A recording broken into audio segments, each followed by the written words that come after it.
Well, nothing like a crisis to get the mind focused. The gas has stopped. And let me tell you, dissent is starting to rise. My jaw dropped as I was watching German television on Sunday night. Hello and welcome to the Northern Miner Podcast. My name is Adrian Pocobelli, and I have never watched so much German television in my life. As a matter of fact, I am starved for information on everything that is going on here. And quick tip, if you're trying to learn a second language, you can put on closed captions on YouTube and put on auto-translate, and they will give you English. And let me tell you, I'm learning German way faster than the last 5.5 years out here. So what I saw is open questioning of the entire Western policy, but on mainstream television. Now, however, it was Das Bild, okay, which, I'd call it like a substantial tabloid. It's kind of like The Sun, but with a little more substance. When you walk down the street and you see newsstands, you will see Das Bild. For the average Joe and Jane, is kind of the demographic. Slightly populist, call it what you want. And they have a TV channel, which I had never seen, but it was shocking. I mean, the first 5 minutes, openly questioning, should we be sending weapons? Should we be destroying the German economy over this war? Nothing like a crisis to get the mind focused here, because one thing is for nothing to be happening in real life and us having a debate over ideas. Another is when the gas gets cut off. Let me tell you, I am starting to see a shift. So, very interesting. I mean, typical shows I was watching up until Sunday were, kind of muted, typical German kind of news television, which is, they may cut off the gas, but we should prepare for the worst. And, just like the first 5 minutes of this show of Das Bild on Sunday night it came out, I think, was a 5-minute, it was a panel discussion, and it was a 5 minutes of nonstop just critique, quoting the New York Times editorial saying, we have to have a realistic view on this. And it was almost like a cri du cœur, as they say, a cry of the heart, as the French, say. And the moderator had to be interrupted by a panelist who's like, well, excuse me, and then, had a different view.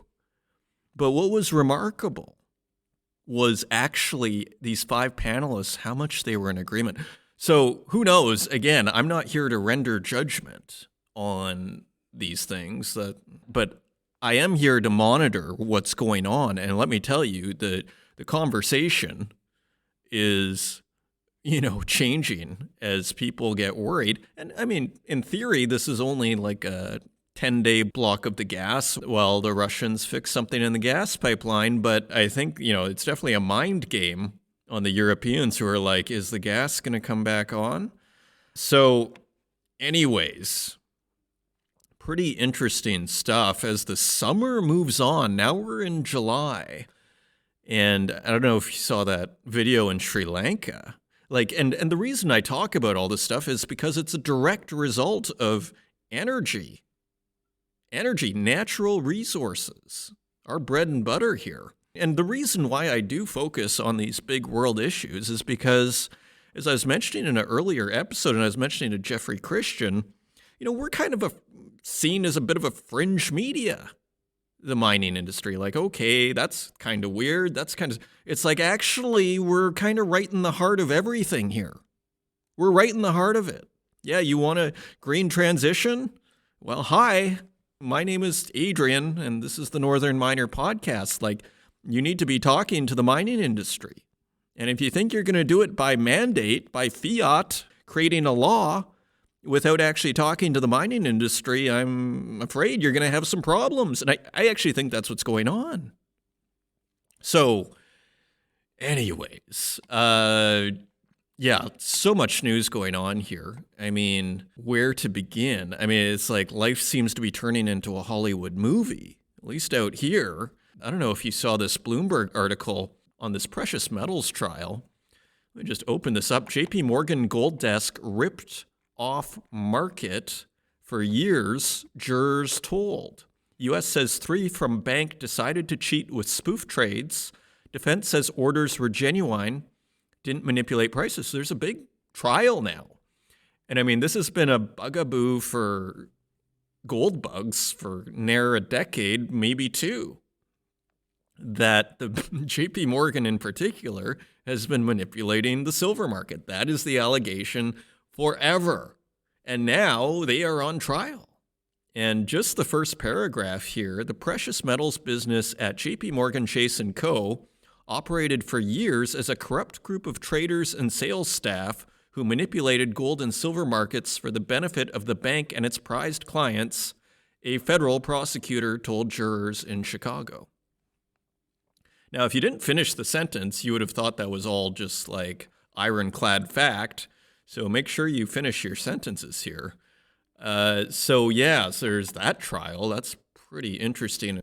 And then you have the Dutch farmers. And what's so interesting about that is it speaks to this whole narrative of, will ESG take a back seat to these immediate concerns? And because as far as I understand, if we look at Deutsche Welle here, a mainstream German publication, Dutch farmers block food distribution centers over new environmental rules. Okay, so I've been talking about this now for at least a month, that we're going to start seeing a friction here between, immediate need and these environmental rules. And it looks like almost a mirroring of the Canadian truckers. Dutch farmers angry at government plans to slash emissions used tractors and trucks to blockade supermarket distribution centers on Monday. Fishermen also blocked some ports in a show of support for farmers. Their actions were part of ongoing protests against a government proposal to slash emissions of pollutants like nitrogen oxide and ammonia by 50% by 2030. So this isn't going to be easy, is all I have to say. And we're just getting started here. So interesting times. Coming up this episode, we have a very fun All in the Family episode with Laura Daly, our event producer at the Northern Miner Grop, and Northern Miner Grop President Anthony Vaccaro. And they talk about PDAC, their reflections on it, and what I'm calling an insider's guide on the mining calendar. They tell us what the Northern Miner is up to and also what else is going on, including the Canadian Mining Hall of Fame and just their whole pulse on the industry. It was a very fun, fascinating summer chat. So lots to look forward to there, particularly for mining industry people or for students that are looking to where do I go? If I'm in mining, I'm in geology, and I want to learn more. What events? Where do I find out about the events? You learn that here, ladies and gentlemen. So a very fun episode, and it was just a fun chat. I was just editing it, and it was just really enjoyable to listen to again. And with that, if you want to find us online, you can find us at northernminer.com. You can find us on Twitter at Northern Miner and on Instagram at The Northern Miner and on Facebook, LinkedIn, and YouTube, where we also host these podcasts and wherever podcasts are available, including Spotify, Stitcher, Apple Podcasts, and SoundCloud. And with that, let's turn to the news. And turning to the website, BHP loses appeal in multi-billion-dollar lawsuit over Simarco disaster. Now, this was one of the biggest mining disasters of recent years. What is it? The collapse of the Fundão tailings dam in 2015 killed 19 people and polluted hundreds of miles of river. You see the need for ESG when you look at a story like this, clearly. And anybody that's, saying, oh, well, we just need to throw ESG out now, I guess you weren't related to one of these people. Okay?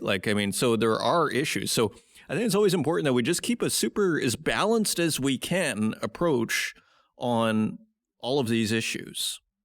Okay? So this is by Cecilia Jamasmi, and she says BHP said on Friday it had lost an appeal in a London court seeking to block an over $6 billion plus lawsuit by 200,000 Brazilians over a deadly dam failure in Brazil 7 years ago. by 200,000 Brazilians. The group claim, one of the largest in British legal history, alleged that BHP, the world's largest miner by market value, ignored safety warnings as the dam's capacity was repeatedly increased by raising its height and disregarded cracks that pointed to early signs of rupture. BHP tried stopping the suit from proceeding in London, but Friday's verdict overturned previous judgments by ruling the case can be heard in English courts. And we have a quote from Tom Goodhead, managing partner of law firm PGMBM, and he says, quote, "The days of huge corporations doing what they want in countries on the other side of the world and getting away with it are over." And continuing on, the Simarco's Fundo Dam burst in November 2015 and released 39.2 million cubic meters of tailings waste into the Rio Doce Basin, killing 19 people. It was Brazil's worst environmental disaster. Simarco, a joint venture between BHP and Vale, was shuttered for 5 years. During that time, BHP and Vale focused on reparations, compensations, and cleanup efforts. They also faced several lawsuits and site inspections until the miner was ready to safely reopen the Mariana complex in December 2020, so they did reopen it. Lawsuits continued to pile up, including the group action, which was initially blocked by both the High Court and the Court of Appeal for being, quote, irredeemably unmanageable, end quote. BHP said it remains, quote, concerned, end quote, with the preliminary question of whether the group action can continue against the company in the United Kingdom. Yeah, so they're trying to push back a bit in the lightest possible way. BHP said it remains, quote, concerned. Yeah. And we have another quote actually from BHP. BHP Brazil remains, and that's interesting, it's the subsidiary, BHP Brazil remains committed to continue supporting the local remediation efforts in Brazil through the Renova Foundation. Those efforts have already provided around $1.8 billion in compensation and direct financial aid in relation to the dam failure to over 376,000 people. The mining giant also said it would consider a Supreme Court appeal. So that will continue. Political changes boost risk for miners in Latin America. Cecilia Jamasmi on the Latin American mining beat, a rising demand to participate in the revenues from natural resources, tougher environmental protection rules, and changes to laws are increasing risks for mining and energy companies across Latin America. Even in countries once considered safe investment destinations, a new study shows, and this is super interesting. I was reading this earlier this week. According to the 2022 Latin American Mining Risk Index, published by consultancy America's Market Intelligence, AMI, once investors' darling Chile, now presents more risks, but it remains the most welcoming jurisdiction for miners in that region. The world's top copper producer, where global copper giants like Codelco, BHP, Anglo American, Albemarle, and Antofagasta have mines, scored 68 out of maximum of 70 points in AMI's ranking, which places it at the top. So, I mean, I think you could still call it investor's darling if it's 68 out of 70. The higher the overall score, the better a jurisdiction is for mining investment because the risks are not as acute, the authors explain. And just a quick little bit on Chile. The nation is redrafting its market-oriented constitution, which dates back to the military dictatorship of Augusto Pinochet. It will hold a nationwide referendum vote on the new text in September, which could bring a full ban to mining in glaciers, many of which are adjacent to lithium deposits. You know, the irony, it just goes to show things are complicated. Because they're probably doing this for environmental reasons, but if you're trying to switch over to batteries, well, you need the lithium. And many of these glaciers are adjacent to lithium. So, again, as we were saying in the intro, talk to miners. If you want to make this green transition, talk to miners, because they're the ones who are going to be able to help you do that in probably the smartest way. The new constitution may also include mandatory community prior consent on new concessions near indigenous land claims and the end to ownership of water within concession boundaries, replaced by a water permitting process. And then we have a bit on Peru here. Perhaps surprisingly, in light of recent community opposition-driven turmoil, Peru is the second most welcoming jurisdiction, with 61 points and 80 projects on hold. And we have a quote from Alejandro Alvarez, one of the authors, who told mining.com, quote, "Peru's political class has generally understood the economic importance of mining and has promoted it accordingly. This may change in next year's edition of the ranking if the Castillo administration does not manage to harmonize community opposition and social demands with the intrinsic importance of the industry to the country's economy."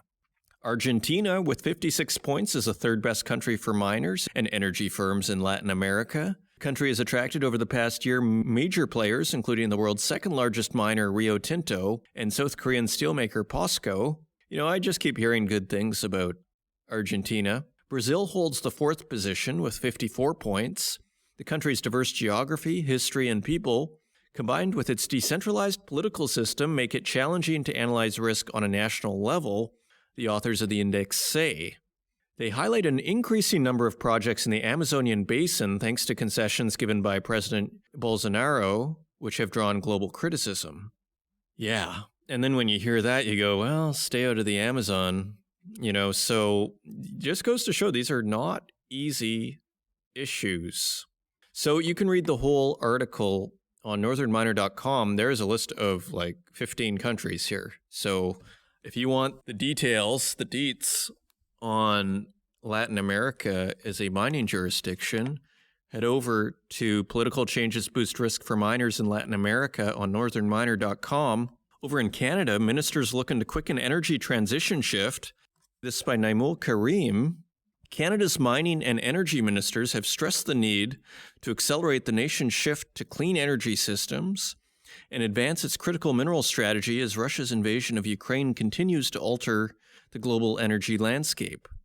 At an annual conference at St. John's in Newfoundland and Labrador, federal, provincial, and territorial ministers discussed plans to increase Canada's energy exports to Europe, supply more clean electricity to Canadians to help tackle rising energy prices, and develop plans to achieve a net zero electricity grid by 2035. In the aftermath of the invasion of Ukraine, Germany in particular, but other countries in Europe, are looking to displace Russian gas and oil. Minister of Natural Resources Jonathan Wilkinson said at a press conference marking the end of the week-long event. While the minister said that Europe can displace its dependence on Russian oil in a, quote, fairly short time, and, quote, the continent is looking at a 5-year window to reduce its reliance on Russian gas, and Canada hopes to be an alternate supplier. So maybe Canada to the rescue for Europe as far as natural gas, and we have a quote, "I think European countries certainly are interested in securing supplies of LNG from Canada, but as I said, there's a window there, and so you have to be able to hit that window. So we are looking at the projects and working with the projects that could potentially meet that window." And this is a huge problem that almost everybody mentions. You can't have it both ways, where you say we want more natural gas or we want more oil, but after 5 years we don't want it. It doesn't work that way with these massive projects. So Europe's just going to shoot itself in the foot if it says, you know what, we just want it between a 2 and 5 year window. Yeah, maybe, I don't think so, is actually probably the reality. Because they're probably hoping to not use natural gas. Now, a thing I never mentioned in the oodles of news stories that we have here, Europe declared nat gas and nuclear power, the EU declared them as, I believe they called them transitional green energies. So back to this window. They can be used for the transition, but not forever. It was sort of my understanding. So again, they're being forced to ask for nuclear and nat gas just out of sheer necessity, but they're still fighting it, saying, after 5 years, though, we don't want it. Let's say everybody says, okay, fine, we'll make contracts after 5 years, and then 5 years passes, then what's going to happen? They're probably not going to have their replacements. If you listen to anybody that seems to know what they're talking about in the mining industry, it sounds like this isn't going to happen by 2030. It's going to be 2050 if we're lucky, if we're super lucky. Okay? More like 2070.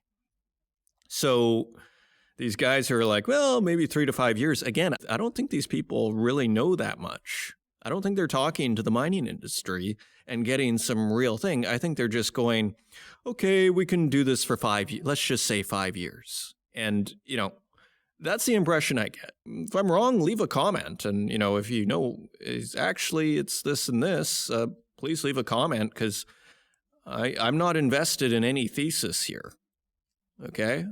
And a couple of more stories. Bank of America cuts base metal price forecasts on gloomy near-term outlook. So sentiment definitely changing on base metals. B of A Global Research is lowering its price forecasts on key industrial metals for this year and next, as headwinds including high energy prices, rising rates, and slowing growth increase the risk of a global recession. It's by Northern Miner staff. The bank has cut its copper price estimate for 2022 by 12.5% to $3.97 per pound, or $8,750 per ton, and by 24%, or $3.29 per pound for 2023. So they are predicting $3.97 in 2022 for copper and $3.29 in 2023. Quote, copper is the most exposed to an economic slowdown and prices could fall below $6,000 US per ton, $2.72 per pound in the coming months. If Europe runs out of gas, prices could decline to $4,500 per ton or $2.04 per pound, it wrote in a research note. After hitting record highs in the first quarter of 2022, copper prices have fallen sharply. The decline was originally driven by the lockdowns in China, but concerns over a global economic downturn are now compounding headwinds.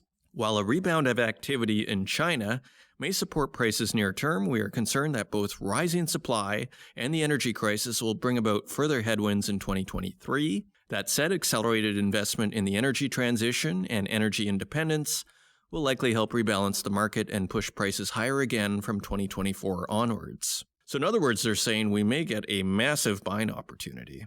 And we'll just touch on nickel here. B of A has updated its price estimate for this year to $11.09 per pound for nickel and $8.51 per pound in 2023, 50% lower than its previous forecast. And for zinc, B of A has cut its price estimate for 2022 by 16.2% to $1.52 per pound, and by 19% next year to $1.15 per pound. So you can read more about all this at northernminer.com. Look for the article on Bank of America. And finally, a quick headline: Royal Gold acquires Great Bear royalties for $200 million. Those are your news stories. Now let's take a look at metal prices.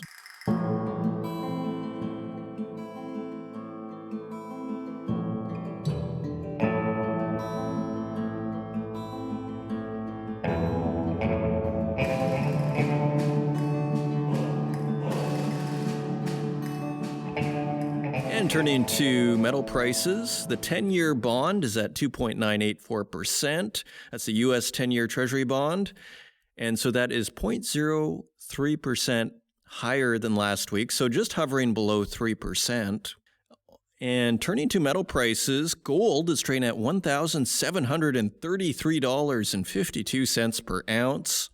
That is $77 lower than last week, so gold takes a major hit.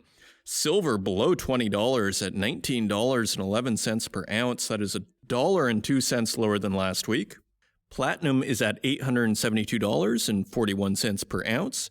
That is $16 lower than last week. And palladium is higher at $2,136.90 per ounce. That is $93 higher than last week. And turning to our industrial metals, copper is at $3.53 per pound. That is 9 cents lower than last week. Aluminum is a penny higher at $1.09 per pound.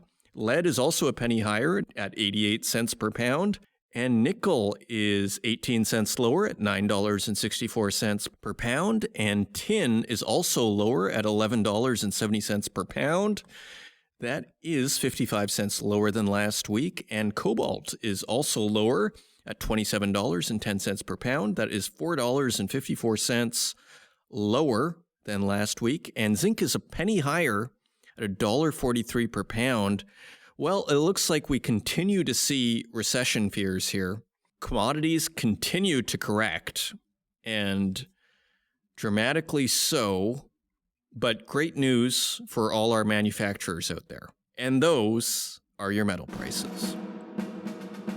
And coming up, a summer special with Northern Miner Group President Anthony Vaccaro and our events producer Laura Daly. And they tell us all about their experience at PDAC and the big events on the mining calendar that are coming up, including several events by the Northern Miner, as well as the Canadian Mining Hall of Fame, and just talk about general topics of interest in the mining industry and what people are saying. I hope you enjoy it, and I will see you on the other side.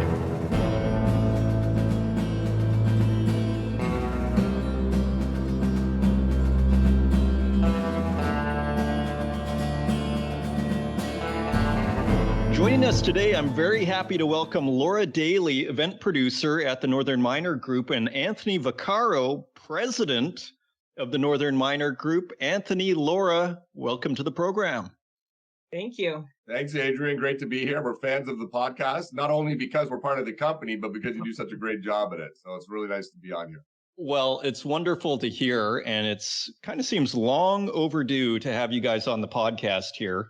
So just to clarify, because maybe not everybody is familiar with what the Northern Miner Group actually is and does. So Anthony, could you tell us what is the Northern Miner Group and what does it have? Yeah, well, it's a great question because it's an evolving brand. So most people, let's assume that all podcast listeners of the Northern Miner podcast are very familiar with the Northern Miner.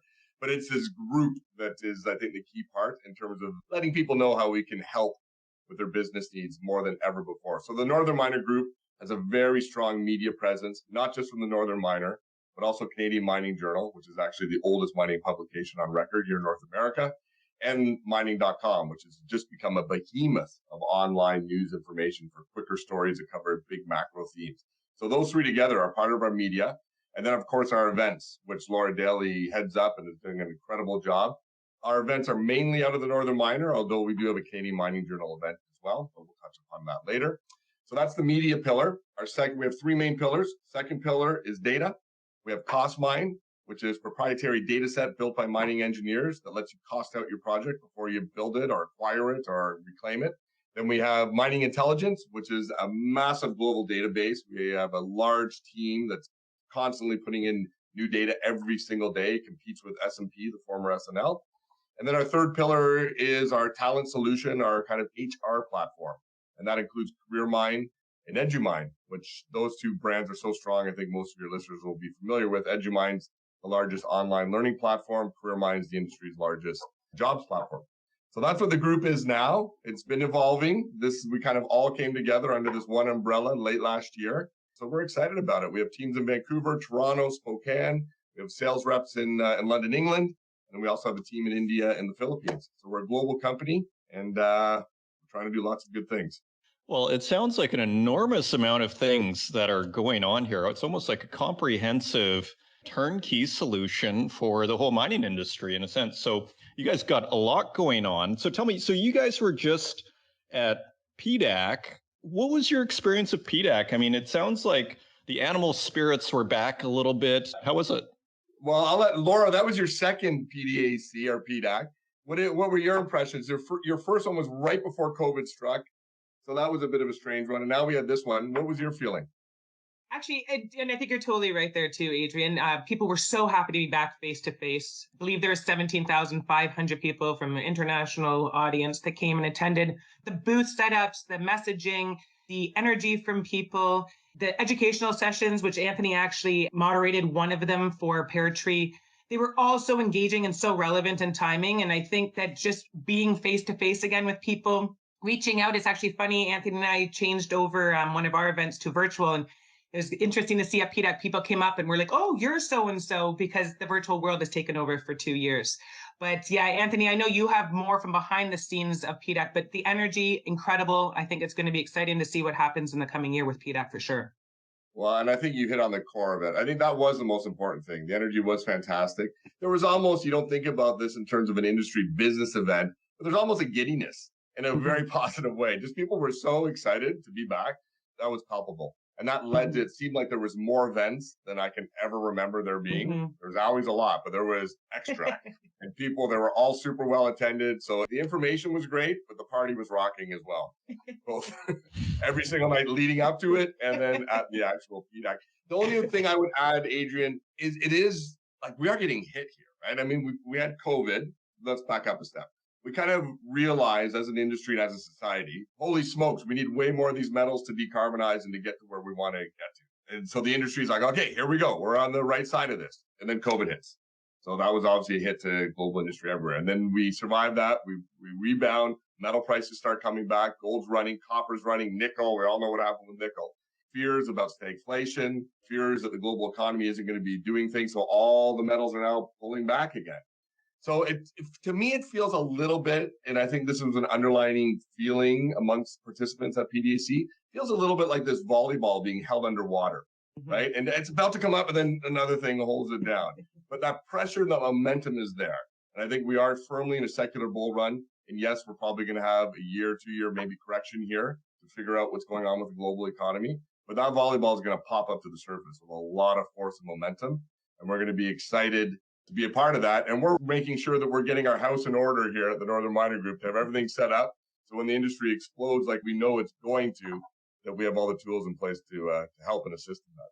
Yeah, I could imagine that. And were there any themes that really stood out? Like, was ESG still top of mind? I mean, you talk about the decarbonization. Would you say that was the main theme? Or was the main theme more like supply and there's not enough inventories and we're all going to get rich quick? Your instincts are right. Your first instinct was right. Yeah, it's definitely, I think it's been interesting to see how the ESG conversation has moved on. Whereas a couple of years ago, it was a lot about how important is this? Does this really matter? What are the dollars associated with it? Like, that's just so far gone. I mean, there's something like $3 trillion in funds that will only invest with an ESG related mandate. $3 trillion. It was at about, I think, 500 billion 3 or 4 years ago. So there's no doubt about it. It's here to stay. And then connected to that is that whole piece. Okay, well, if the entire world is serious about ESG, and now we'll just section out the E for a second, and we're serious about the environment, and we're serious about carbon, then we all know. We just need so much more metal. When you actually start breaking out the numbers about how much more metal we need, it is actually mind-boggling. It's mind-boggling. We don't know. We haven't found those deposits. And, just a simple calculation of if we want to meet Paris Agreement target of minimizing temperature increase to 1.5 degrees, and what that means in terms of EVs, in terms of wind power, in terms of all the copper and all the metals we're going to need, it's astonishing. So that's why earlier when I was saying about the volleyball underneath, like that's why the volleyball is going to pop up to the surface once we get through this little bit of I think, momentary flux around global market growth fears. Yeah, I couldn't agree more. I mean, when you listen to like Goldman Sachs, like Jeffrey Curry at Goldman Sachs talk about the commodities, it just sounds like they're talking like copper is just ready to pull what oil did when it was at $10 a barrel in 2000. I mean, that was the comparison that they made. Yeah. Just because there is simply not enough, according to them, but they seem to know a thing or two. Now, turning to the events, Laura, maybe you want to get us started. So we've had some speaker series. We have the quarterly Global Mining Symposium. How are things going with events? You guys happy? What's going on? Yeah, you know what? These last 2 years have been fantastic because I think it made us have to hit the ground and look at things differently. And how do we continue to engage with our investors and our audience? And it's actually interesting that when I started here over 2.5 years ago, that's exactly when COVID hit. And we were heading to London, UK to host one of our largest in-person events and very quickly had to turn it into a virtual event. And we started off doing that virtual event twice a year, and now we're doing it quarterly. We engage over 2,000 delegates from 102 different countries. We have some of the top line speakers on there, amazing junior mining company presentations. And I think the biggest thing that sets us apart with the virtual world right now, which I don't believe is going away, I do believe there'll always be a large component of virtual taking place, is that our virtual events are fully live. So it's us sitting together as we are right now in each other's family rooms and being able to ask those in-depth questions to presidents and CEOs that you wouldn't usually get to ask when you're an in-person event. So there is a lot of benefits to having this virtual. We have our next one, our Q3 one, coming up September 28th and 29th. So it's a 2-day live virtual event. Anthony always kicks it off with some rockin' 80s music. So it really sets a tone for a really good, engaged and high energy event. So yeah, and then we'll have our Q4, but I guess, Anthony, maybe that one's changing a bit, the Q4 one, because we're going back to in-person. We'll be back to London, UK to host our Canadian Mining Symposium. So we're kind of putting that one back to in-person, going back to London, UK to what Northern Miner was doing so well before the world got shut down. So we're looking forward to that. So that's going to take place November the 28th at Canada House. We want to get back closer to Adrian, right? That's right. Get back closer to Europe. Adrian was a part of the Canadian Mining Symposium. You were part of at least, I think, a couple, were you not? I think I was at all of them, actually, because it was just so convenient. Maybe the first I never went because, it was an expensive plane flight and all that. You might have still been in Toronto for the first. I think that was maybe the issue. Exactly. Yeah, and you were doing great coverage there. You even interviewed some CEOs. You did some fantastic stuff out of there. So we'll be looking forward to meeting up with you and getting you to, maybe we can do a live podcast from Canada House. Because for the listeners that don't know, beautiful setting. It's Canada House. The Canadian government owns, seriously, without hyperbole, one of the best pieces of real estate in London, which is saying something. The Canada House, it's right on Trafalgar Square. It's an immaculate building. And that's where we're honored to do it again this year. So, yeah, maybe a podcast from Canada House is in the card, Adrian? Absolutely. And, as long as they get their internet together, I remember there was issues with their internet, but we can always upload it later, I suppose, and I'm really actually, I don't know if that's a news-making thing that we have here, that we're doing the Canadian Mining Symposium, but I'm really happy that we're doing, because despite all the problems Europe is having right now, it's still a wonderful place to visit. And that is just, it's such a premier event.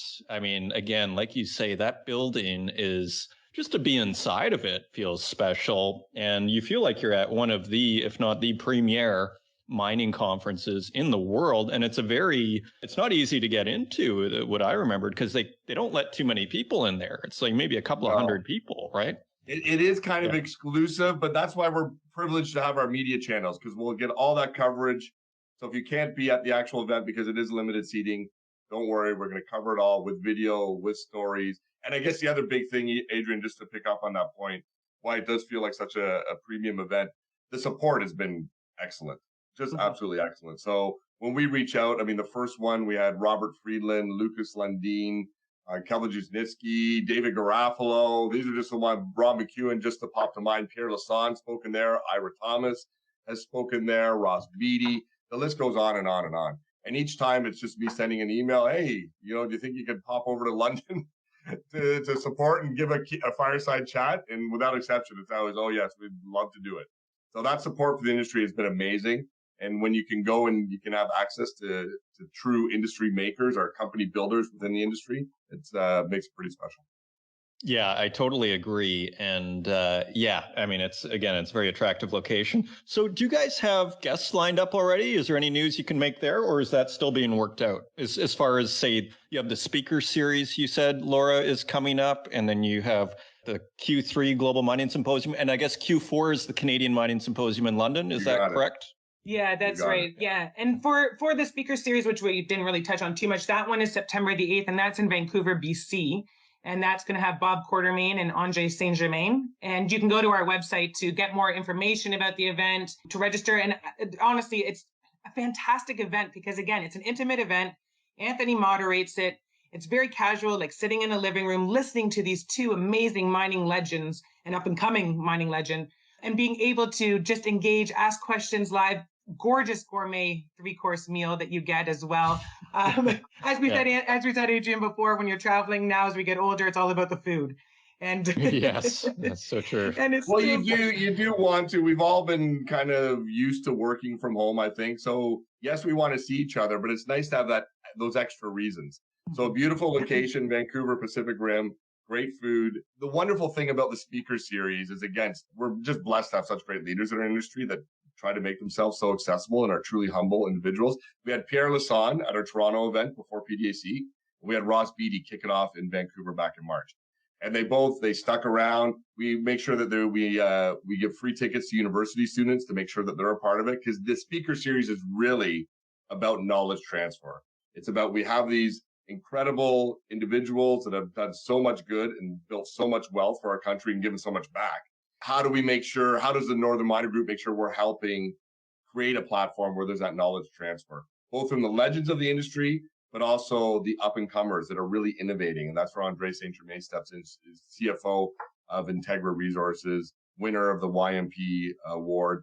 So if you're around Vancouver, September 8th, make sure you mark that one in the calendar. If we're on it, if you don't mind, Adrian, I think it's just good. And we're just trying to be helpful here, just let everyone know what's available and what to look out for, because that one leads to Q3 Global Mining Symposium. We have a heck of a roster of speakers for that one as well. Laura, is that September 28th, 29th? September 28th, 29th, yeah. And we have Chris Taylor, who's going to be joining us on Winner that. of the Northern Miner Person of the Year last year, Chris Taylor, great builder, company builder at Great Bear Resources. We also have Doug Silver. He could have been on the Legend Speaker Series. He's a legend. And then we've almost got a sold-out group with the junior mining companies. We have a great return platform with that. Great relationship. Those presentations are fantastic. I mean, Anthony, as you know, sometimes we have so many questions from the audience that we can't get to them all because time just doesn't permit. But we do ensure that everybody gets the answers that they deserve and get emailed back with it. So it should be a really exciting one. Good time of the year to be doing it at the end of September and heading into the fall crazy season. So looking forward to that. And then that one leads us to the Reimagine Mining, which Canadian Mining Journal is taking the firm leadership on that one, and it will be steering that. And there's a lot of support that comes out of our Cost Mine, which I alluded to earlier. Because Cost Mine's run by mining engineers, so they're constantly doing costing data and discerning costing trends, and then that kind of feeds into the Reimagine Mining, how we can best produce mines going forward. So that one is October 12th and 13th of October. And on top of all this too, we're also going around to many different sponsored events, and we're making sure that our staff members are at many other events within the industry and showing support and gaining more knowledge ourselves. So we also have an events calendar online where you can go on there and see any industry events from around the world. But there is a couple that are coming up, the Mining Hall of Fame, which Anthony will speak on a bit more too, because he's so closely connected with that. Explore Mining in Quebec. We're looking at Discoveries Mexico of just being supportive and showing that the Northern Miner is supporting some of their events, and so many others. There are so many events. When the world opened up again, so did the event world, and it's great. But we're going to try to make it to as many sponsored events as well. That events calendar is a really good resource for listeners, Adrian. Laura does a great job updating it because there's always this sense of, oh, what event am I missing? Well, just go to the Northern Miner calendar events. You'll see it there. Precious Metal Summit will be at that at Beaver Creek. Our friends that put that show on, they do an amazing job every year. We're always honored to be a media sponsor of that. If I may, Adrian, just to hit that, just a second on the Canadian Mining Hall of Fame, because I don't want to leave without reminding people of that. That gala, because of COVID last year, had to be greatly reduced. So we just did it at the AgaCon, and you can only do 100 people to meet with all the requirements of the Ontario government. So now that things have opened up a bit, kind of took a halfway step back to the old format. So the old format was at the Metro Convention Center. It was 1,200 people, one of the big events of the calendar year, incredible networking event. And more importantly, incredible event to honor and celebrate greatness in our industry because the inductees every year are just fantastic people. So this year we're at Palais Royal, which is about 500 people. So kind of working its way back. Palais Royal is beautiful. It's in Toronto, right on the Lake Ontario. It's on August 18th. It's all sold out anyway, but just to make people aware that that is going on. And we're inducting 5 new members of the Hall of Fame on that. And I'm honored again to be the MC of that event. So for those of you that are going, I'll look forward to seeing you there on August 18th. And I think too, Anthony, when it comes to the Q3 Global Mining Symposium, we do touch back on that event and highlight the keynotes, especially since Anthony is the MC there. He gets a lot of behind the scenes, and we were able to talk about the winners and kind of the history that's being made within the mining industry. So we'll be touching that on the virtual event as well. There is just so much going on. It's very impressive. And I think it really speaks to how, publishing has really, like these events have really become almost a part of the publishing industry. I mean, you see it at other organizations as well. And you guys just have, again, there's just so much going on. It's quite impressive. Now, if people want to, say, buy tickets or whatever, I assume they go to events.northernminer.com, right? So the calendar is there. And then if they want to buy stuff, they go there, correct? Yeah, exactly. Yeah, and it has all the event information on there, its location, even kind of the objectives you're going to get by attending some of these events. So it's a full depth of information on there. Yeah, and what I love about the speaker series is the networking opportunity. Like, I mean, where do you go if you want to meet people in the industry? Maybe you're just look to expand your horizons socially. And where do you go? I mean, PDAC can be a little overwhelming. I mean, there's almost so many people that it's almost like, you walk away with a couple of business cards, right? Bang on. And generally, when Ross Beatty or Pierre Lassonde or Bob Quartermain, people of this ilk, when they speak at an event like that, it's in a room of thousands of people. Right? They're up on the stage. They go back to the green room. They just can't be accessible to thousands of people. So it's very hard. You go to that event, your chances of speaking with them is quite low. But at these events, there are roughly, I think, 80 people. It's at a luncheon for this. We're speaking of the speaker series. It's September 8th one in Vancouver. Speaker just mills about with the crowd for an hour afterwards. It really is a great opportunity to not just listen and learn, but actually meet and find out what kind of people these leaders of the industry are. And with us bringing the university students too, is, I mean, number one, just the knowledge they're gaining and the awe factor that they have is incredible. But on top of that too, it's the businesses actually networking with the students as well too, so that they can build those connections for future employment or for contract work or whatever. But that seems to be a huge relationship builder too, is the businesses intermingling with the university students. Absolutely. So wrapping up, so where is this all going? We zoom out. So that's the next couple of months here, 2 or 3 months. Where is this going? What do you see happening? More events? What's next? I mean, Laura, how much more can Laura do? She's already a juggernaut as it is. But we do. I think what we were, Laura and I, and with our board, we strategically talked about, we're all very cognizant of the fact that this is a really watershed moment for the mining industry. I think everyone is very aware, we alluded to before, your podcast does a great job of covering it, as do our media outlets, of how important, how integral the mining industry is going to be to a cleaner, greener future. Everything we want, we need more electricity, we need less carbon. We all know that means a lot more metal. The industry is, if in the past it was labeled as the bad guy because of certain failings of certain companies with a bad environmental record, now we're in the position that we're the good guys, right? Are the good people that are going to actually bring the materials that we need for a better future. So there's that great story, and yet there still is this negative public perception. So how do we reconcile these two? And how could we maybe create an event of bringing true thought leaders together, the best and the brightest, the most diverse group of people and audience, that we can really take advantage of this moment and maximize it, not just in terms of messaging, which is absolutely critical, nothing we should be ashamed of. We have to do a better job messaging how important this mining industry is and how much good it does, but also ensuring that we're using best practices so that the industry is, as we extract these metals, how are we doing it in the most carbon efficient manner? How are we doing it in the most respectful way to the environment, to stakeholders, to communities, across the board? So that's, I think, an event squarely focused on that. How do we take advantage of this possibly once in a lifetime opportunity that the mining industry is at right now? So that's what we're talking about. And maybe, who knows, you'll invite us back on when we have a little bit more concrete details to speak on how we're going to try to execute on a vision like that. Well, absolutely. We'll definitely have you back. And thank you for joining us. It sounds like a ton of exciting stuff is going on. And yes, we will definitely have you back to get more information. Good. Well, Laura Daly, event producer at the Northern Miner Grop, and Anthony Vaccaro, president of the Northern Miner Grop, thank you for joining us on the Northern Miner Podcast. Thanks. Thank you, Adrian. Really a pleasure to be here. We look forward to listening to many more podcasts going forward. Thanks so much.